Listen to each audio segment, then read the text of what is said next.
my absolute dream bike is a 2014. You can see a shot of it here, the 2014 V-Ride. It's a Harley-Davidson collaboration with Porsche. And so, this is a 1250cc water-cooled, fuel-injected, 300-kilo missile. It's driven by a 260mm rear tyre and about 120 horsepower in the back end. And it goes 0 to 100 in, wait for it, 0 to 100 in 3.6 seconds. Back in Motion, the physiotherapy network that the team around me helped build, it went 0 to 100 in 0.63 seconds, 0.63 trillion seconds. Now, you're the mathematicians, you're the accountants. I hope I've done my calculation right. That should equate to 22 years. So our business did not go anywhere near as fast as my Harley-Davidson, but it's more of a 2-decade crawl, really. But it had the adventure, it had the thrill, it had the highs and lows of a great day out on a bike, and learning the lessons, reflecting on the story, enjoying the experience, recognizing it for what it is I think a really important part of appreciating the business that we've run. Now, often when I introduce myself, I sort of go to some pains to let people know I am a passionate physiotherapist, but the truth is I'm an accidental CEO. I am a reluctant business person, and really my story starts with a quarter-life crisis. You would know what a midlife crisis is. That's a 40-something-year-old guy who wakes up one day, unsure of his identity, worried that his life doesn't mean much to the people around him, and he goes out and buys a fast red sports car or a Harley-Davidson, starts changing the way he dresses and talks and tries to appeal to a different generation. Like that's the cliche, right? A midlife crisis. Well, I was an early bloomer. Didn't have a midlife crisis. I had a quarter-life crisis. I was 24 years of age, recently married to Paulina, and she was an intensive care nurse. I was a physiotherapist. We had, for a whole lot of the wrong reasons, really, started a small practice in the carport of our first home in the suburbs of Melbourne. And in about 3 or 4 months, we had outgrown this facility. We had to relocate. We had patients coming at 6 in the morning till after 11 o'clock at night, just for me to, attend to the demand and the capacity. And I was overwhelmed. I was struggling under the burden of what it meant to lead a team. We ended up with 5 physiotherapists in a short amount of time. We had $500,000 worth of revenue. I was feeling well out of my depth, and I was burning out in the first year or 2 of this experience. And, I did probably what any sane person in that situation would do. I shaved my head. I handed the keys of my practice over to a Kiwi who had just flown over for one of the jobs. I wrote 12 pages of a systems manual. I went and bought a combi van, and I grabbed my wife and we went around Australia. And the reason being, because I felt stuck. I felt in a dead-end business that I didn't want. I felt like we were failing, even though from a casual observation or distant observance, people would probably see it as just being the normal throes of ordinary small business growth. I felt disillusioned. I felt like I had missed my purpose in life. It was a really miserable place. And so this is my quarter-life crisis. I went around Australia at 25 years of age, abandoned my business in the hope to try and rediscover purpose, significance, and meaning in what it was we were doing. And to help you understand what happened next in terms of 0 to 100, I have to go back a little in time. As just a little fella, 10 years of age, my routine would be to get up on a Saturday morning, watch the Cartoon Connection. And if anybody remembers the 1980s, what would often come up in the advertorial part of the cartoons were World Vision ads. First time I had ever seen images like this. I'm talking young Ethiopian kids, distended bellies, sunken eye sockets, frail limbs. You know, these little guys could barely stand. They would stagger around and collapse under the weight of their little bodies, and, you know, in a cloud of dust, they just hit the dirt. And I just remember as a 10-year-old boy, mum and dad being asleep, looking at these confronting images and thinking, where are their parents? You know, like, why aren't hospitals fixing these kids? Why is it so hard? And in my naivety, I turned to God. I actually looked upwards and I said, well, you know, where's God in all of this? And I had a dramatic personal encounter for the first time with God. And I felt like, to not overstate it, I felt like he said, well, you could do something with me about this. And I made a pledge as a little boy that day that I wanted to be a doctor, a physio, a nurse, whatever, anything in healthcare, to become a missionary to work amongst the poorest of the poor. And if you asked any teacher, any of my parents, any of my friends and family, all the way through my schooling years from that point forward, they knew what I wanted to grow up and become. I wanted to be a medical missionary. And so you could imagine by the time I met Paulina, married her, she was an intensive care nurse. She too had a heart and compassion for working amongst disadvantaged communities. We thought our lives were set. We were going to work cross-culturally in the world and try and make our difference that way. And yet at 25 years of age, I am stuck in a small little practice in Melbourne, feeling washed up, burnt out, undone by all the pressure that this business demanded of me. I found it really hard to stitch volunteer opportunities overseas together. We did some short-term trips to Cambodia and India, but nothing kind of really came together. And so I really felt like we had missed our calling. And so back to escaping around Australia in a combi van, we get to the top end of the Northern Territory. We'd just come out of Kakadu. Paulina and I, at 25 years of age, are walking along the beach, and I'm having a real whinge, really, to God. I'm talking about the fact that, you know, this isn't the life I wanted. This isn't where I thought I'd be best utilised. What are we doing? You know, what's happened to that promise about us working together in the missional context? And I felt like he said, well, you can do that if you like. You and Paulina can go. Or if you go home and you invest in learning what it means to understand the business of healthcare, the business of physiotherapy, and you develop a network of practices that become a scaled, ethically profitable economic engine, then you will be able to not only fund yourselves and never be reliant on volunteer donations to do this good work, you'll be able to send tens of other people, maybe hundreds. You could make much more impact. And frankly, I just couldn't disagree with the maths, the logic of that. And almost a switch in my heart flicked. And so we fast-tracked back from Darwin to Melbourne, and Paulina and I invested everything we had. We scraped together, borrowed, begged, we didn't steal, but we got $250,000 together to build a prototype physiotherapy practice, what we considered at the time to be state-of-the-art for what we were seeing. And it was the beginning of the Back in Motion Health Group.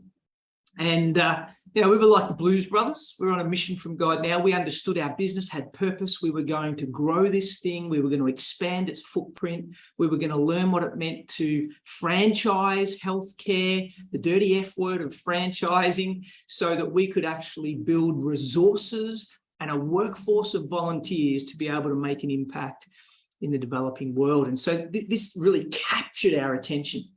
And so 5 years before I went around Australia. I was a sole practitioner in one location.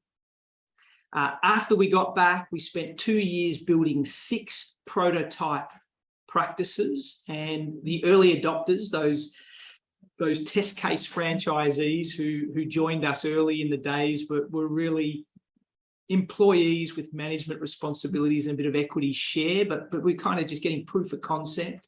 And then in the 3rd year afterwards, we did 14 bona fide franchisees or franchise practices. And so by that point, we were starting to get some momentum and we were on our way.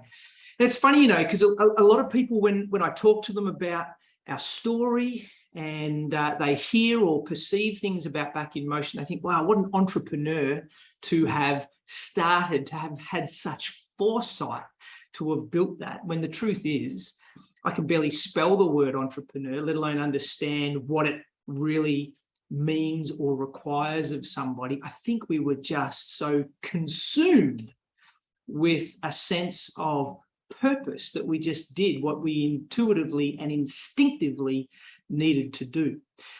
As I look back, I would say there are now 3 clear attributes of an entrepreneur that I regard anyway.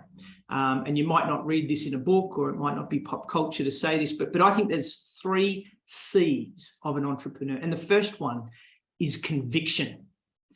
Conviction is more than an idea. It's more than having a plan, a strategic intent. It's more than having a vision even for your business. Of course, you'd be advising all your clients to have a strategic plan and a vision, but that's just a picture of where you can go, you could build. A conviction is much stronger. A conviction is something you are compelled to do. It's not just that you can do it, you must do it. And I think for an entrepreneur who's out there taking unreasonable risks, they need a conviction around why, the purpose behind what they do. The second C is this whole idea of creativity. And I think this one's a little bit more obvious. The notion that you have to innovate, you have to think differently, you have to be able to look into the future and see around corners. And I don't think I was especially a creative person, except that I was so convicted around what we had to achieve. Necessity became the mother of invention. And so we would have to do things differently. Swim upstream, buck the trend, try new things. And in that creativity, you're solving problems for your industry that others have either walked past and ignored or tried and failed and given up, but we would not allow ourselves to give up. And then the third C, conviction, creativity. The third C is courage. Courage is this idea of not that you aren't afraid, not that it doesn't scare you witless, but that you endure regardless. It's the fact that you'll back yourself, that you're going to go for it, that you're not just going to be an ideas guy, you're going to be the action hero, and you're going to persevere till you get there. So conviction, creativity, and courage were some of the attributes unknowingly at the time I'm obviously forging in these early years of our story. Well, the next 15 years of the Back in Motion picture became an ECG chart of highs and lows. Like it was like holding on the back of a rocket.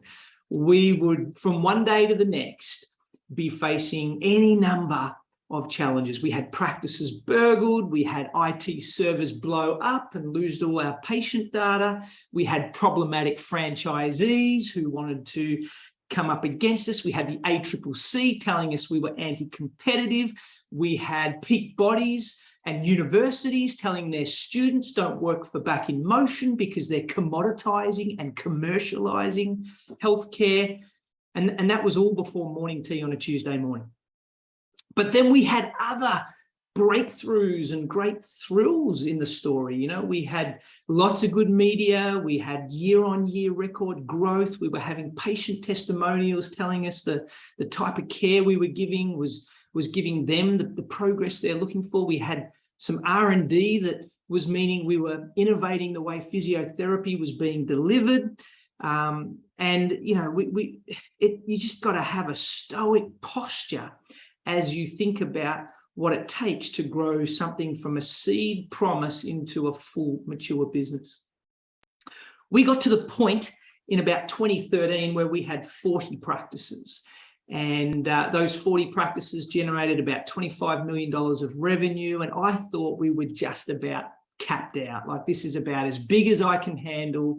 It's gone as far as it's going to get. We're using resources now to invest into missional and humanitarian projects in Australia and overseas. It felt like we'd kind of, we were doing what we said we would always do. And I got to that place out of exhaustion where I finally said, great, some self-appointed long service leave. And Paulina and the kids and myself, we went away to South America for 3 months and just down toured. And it was during that time that I felt like God whispered to me again and just tightened the screws. He lifted the stakes. He wasn't finished. He said, we can do more. We can go further.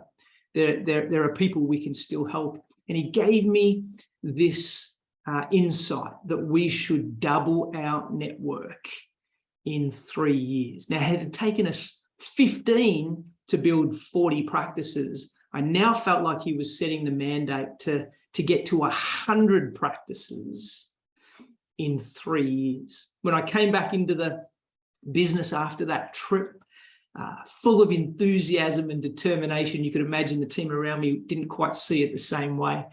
And we realized actually our structure, our model, it was all wrong for that sort of accelerated growth. And so we had to go through a very painful process of rebuilding our organization. In fact, we had a typical hierarchical pyramid and organizational structure. I didn't just flatten it. We turned it spherical. We made the patient the hero of our story. I had all my clinicians and team at the coalface empowered with new levels of authority and decision-making in the practices so that we got agility and speed to grow. The board and the management team, they got, pushed to the periphery and told to almost just govern from a distance because we don't want you in the way. And we had to really think differently about how we were going to grow our business. And it's a shameless plug, but if you want the full story of that, it's 3 years in the life of our business. I feel like we turned not only inside out, but outside in and downside up as we kind of tried to wrestle with what a fast-growing franchise looked like that didn't lose its way on brand or mission and didn't fracture its culture in the process. And the 3 most painful years of my professional life. But by 2015, we had gone from 40 practices to 140 locations. And what we had dubbed 750-100 as being having our brand in 7 states and territories, delivering 50 million worth of services every year in 100 locations, ended up becoming a much larger organization than even we had imagined. We'd expanded into New Zealand. We had diversified into other allied health services. We had certainly exceeded any financial expectations. And it had been hard work and courageous activity, but we got 0 to that 100 mark in still what I think was an extremely accelerated pace. And I look back now, I sort of take time to pause on that sometimes, and I think, man, what did I learn? And in the book, I actually outlined 50 lessons, 50 organizational truths that I've distilled out of that compressed, intense 3-year experience. But today, I just want to give you a couple of those. And I've already alluded to one, but it's pursue a calling over vision. So for all of you who are in business or advising clients or who are just pursuing a career with intent in your own, on your own trajectory, I would say pursue a calling more than just a vision. Find that thing that you are destined to do, that you are compelled to do. It's as much spiritual and internal as it will ever be commercial or pragmatic, but it's such a critical piece of your life puzzle. The other thing I learned was to serve the mission, not the man. And by that, I mean, when we, like you and me, join teams and join organizations, so often we're attracted to personalities, to people. We are loyal to individuals, but actually the problem with that is people will let you down, and not because they're intentionally evil, but because we're all flawed. And if you are only loyal to people and you miss the cause, you miss the mission, you miss the big objective that you've come together to achieve, then you can be dislocated. You can be displaced in your own career and business and journey. And so I used to encourage my team, don't look at me. I mean, to the extent I'm doing the right thing on mission, sure, follow my example, but I'm going to get it wrong. I'm going to disappoint you. I'm going to make mistakes. Regrettably, I'm going to hurt you. And when I do, I can't afford you to give up on the mission, to lose the objective. Serve the mission. Don't serve the man. The man's going to let you down. And so I encourage you that there's something about becoming objective to breed that longevity in whatever organization you're contributing to. A third lesson that I learned in this is that being well precedes doing well. We are human beings, not human doings. And again, Health and Wellness Month across many of your workplaces, let me encourage you that if you want to be whole and healthy, you have to be well before you're ever going to excel in the workplace or in a business initiative, because being well is the fuel that enables you to do well. If we can't do all the time, we end up shortchanging ourselves in terms of energy and health. It's really interesting to observe that the shifts in generational perspective around health and wealth. Wealth, for most of human history, was measured by what you owned or how big your bank account was. About 30 years ago, there was a paradigm shift, and we started to measure wealth, you'll remember this, in terms of discretionary time. There was no use having a lot of money if you didn't have time to spend it and enjoy it. And time became the currency of wealth. Well, if you're not already noticing, there is another shift on us right now. The trend is that we measure wealth in terms of our health. That, how physically, mentally, spiritually sound you are is the best predictor of whether you will live long and live well. And so being well, guys, being well precedes doing well. One of the things Paulina and I always promised to each other was that we wanted to be better husbands and wives to each other and parents to our children than we ever would be business owners or health professionals. And we do not get it right all the time, but it doesn't stop us trying. Life at home is a great barometer of your health. And as you be well, it empowers you to do well in business, do well in community, do well in the workplace. The last quick lesson I thought I'd give you out of my journey from 0 to 100 there was that change is inevitable. Like, you don't need me to tell you that. The world around us is changing at a phenomenal pace. Externally, there are things beyond your control that impose change. We call that disruption. And then internally, you are creating change because you see opportunity, and we call that innovation. But you know what? It's still change. And the only thing constant is that change will continue. And so change is inevitable. But here's the key: progress. Progress is optional. So what you do in the face of change, how agile, how adaptive, how willing you are to confront the possibilities and shapeshift to be able to harness the change for positive force is a huge lesson for us all to continuously learn. And so the speed at which you change, is it by evolution or revolution? Is it fast or slow? Is it explosive or incremental? The effort it needs for you to change, the impact you win or gain from change are all important attributes to consider, but change is inevitable. Your progress is optional. And so there's something for us to reflect on how we approach change, what lens we see that through.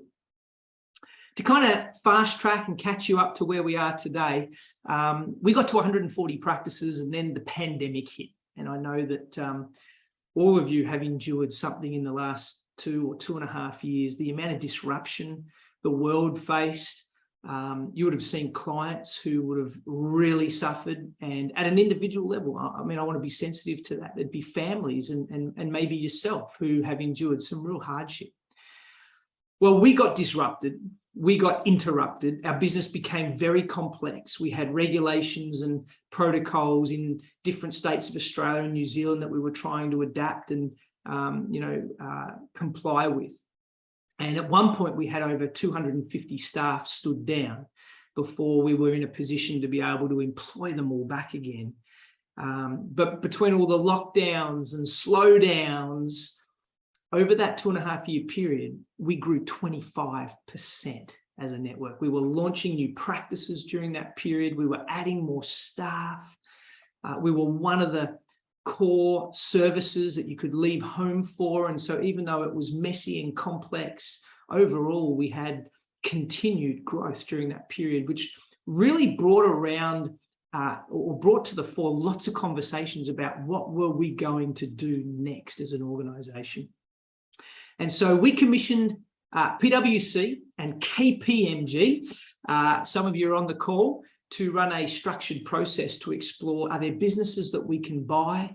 Are there partnerships that we could merge in with? Are there other organizations who we might sell to?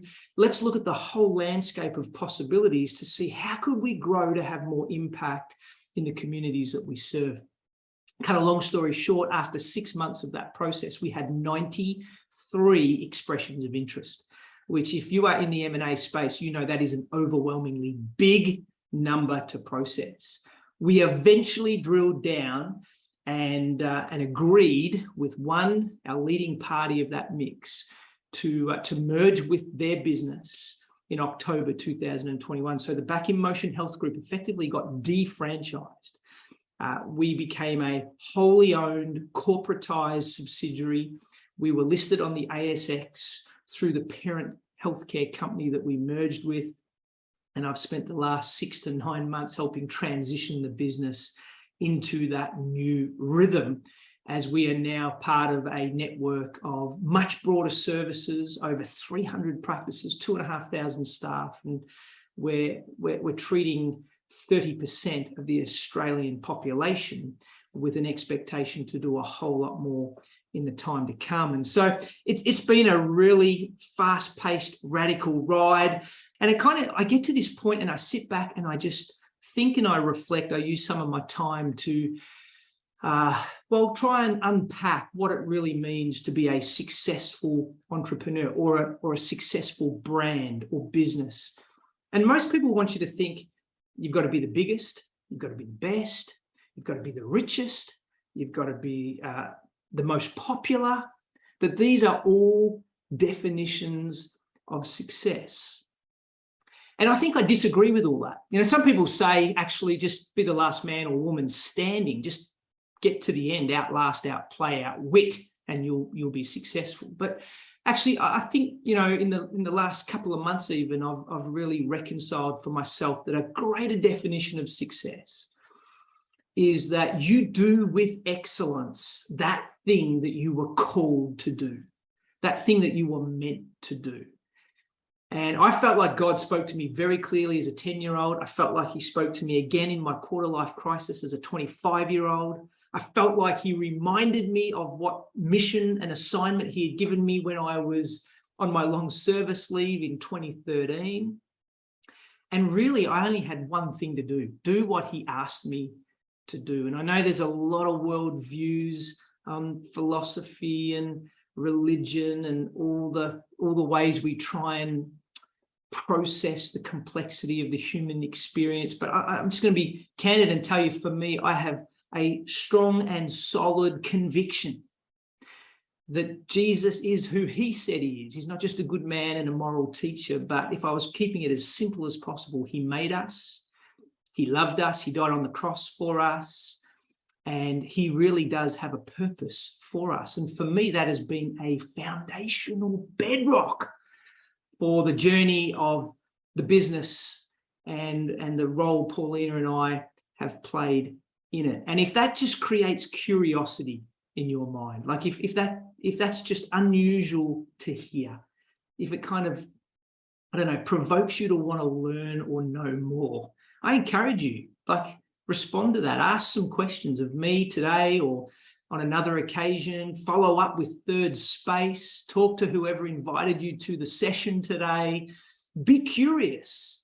It doesn't mean that we have all the answers, but for me, it has been the most significant part of the travail, the adventure, you know, this wild ride of the Back in Motion Health Group, is to understand my purpose in God and his purpose in our business. And I can see his master strokes of genius. No credit to me or the team around me. I can just see his provision along the way. And I'd encourage you to think about what adventure you're on. Where are you going? How fast are you going to get there? What route are you going to take? What vehicle are you going to choose to travel in? What purpose drives it? Do you have a thumping 1250cc water-cooled Porsche engine in your Harley? Or are you just putting along distracted, frustrated, disillusioned, having your own version of what I experienced as a quarter-life crisis? Think about your story. Maybe one day I'll get to learn your story. That would be wonderful. But this is just my story. Yours is the one that really counts. And so I hope you at least give yourself pause to think and reflect on that. And at the very least, make sure you book a ride on a Harley Davidson, because that alone might change your perspective on life. Can you give some examples of some of the creative things that you've done as you've grown your business? Yeah, I mean, just at a really pragmatic commercial level, I mean, we were told physiotherapy cannot be franchised. It's a professional service. It's an intangible asset of goodwill. It's a relationship between therapist and patient. How can you commoditize, systemize, automate? How can you do that? Well, we found a way. We systemized just about everything you could in the transaction between therapist and client, except the clinical reasoning and diagnostic process that happens in the consulting room. We looked after the IT, we developed our own software, we built our own marketing engines, we learned how to train physios, recruit and empower them, we built career pathways, we built financial models that enabled us to make better decisions in practice.